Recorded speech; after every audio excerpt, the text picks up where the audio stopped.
Hello and a very warm welcome to France 24. I'm Sanam Shantyaei. Now, over the next hour and 45 minutes, we'll be bringing you special coverage of one of the most fiercely fought elections in Turkey's modern history.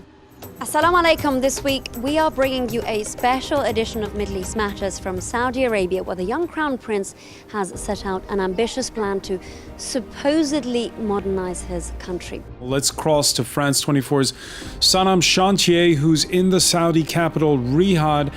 What are the reactions where you are?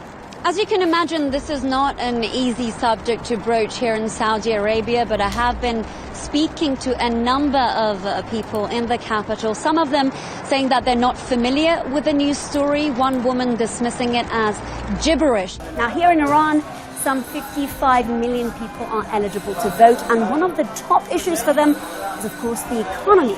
Despite clinching a historic nuclear deal and lifting Iran from back-breaking sanctions, very few benefits have trickled down to the ordinary Iranian. Soon we'll be speaking to a number of Tehran residents here in the bazaar.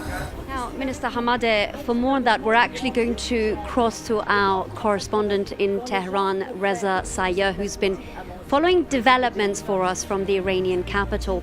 Reza, can you tell us what kind of reactions you're hearing from Tehran today?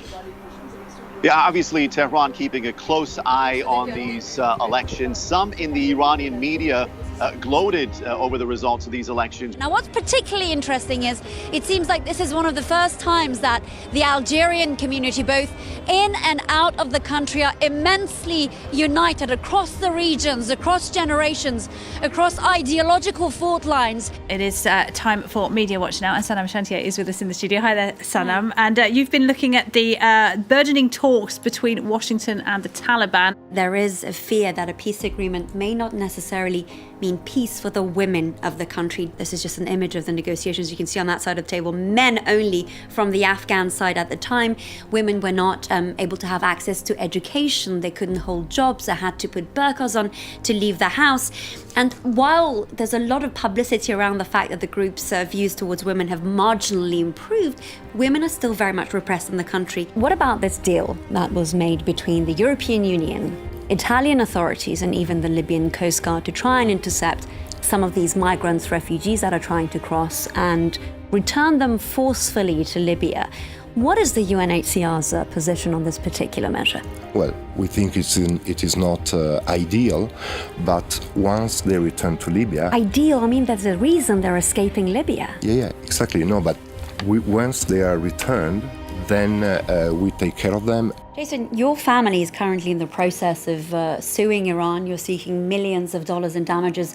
But you actually battled with this decision because, as you explain in your book, Prisoner, it could have some negative repercussions. Look, I thought long and hard about this, but ultimately it was an important decision for me and my mother and my brother to make, that we needed to seek justice. Tents pitched in the mud amid piles of rubbish on the northern outskirts of Calais. This is where 100 to 150 Iranian migrants find themselves months after they left their country in search of a safer, better life. People have a lot to say about a Muslim woman's choice of clothing. So let's break this down for you. Some Muslim women choose not to cover their heads. Others wear the veil, also known as the hijab, which covers the hair and sometimes the neck. Then there's the chador, which is a long black flowing robe, the niqab, which shows only the eyes, and the burqa, which covers the entire face. I know there was some concern yesterday that the water may have caused some irreparable damage. What more do we know about that? So we actually spoke to several officials at the firefighting service here in Paris yesterday, and actually we know that some 500 forces were deployed to Notre Dame to try and bring this fire under control. They were using water from the river centers by us here, and they were using drones to try and assess the damage.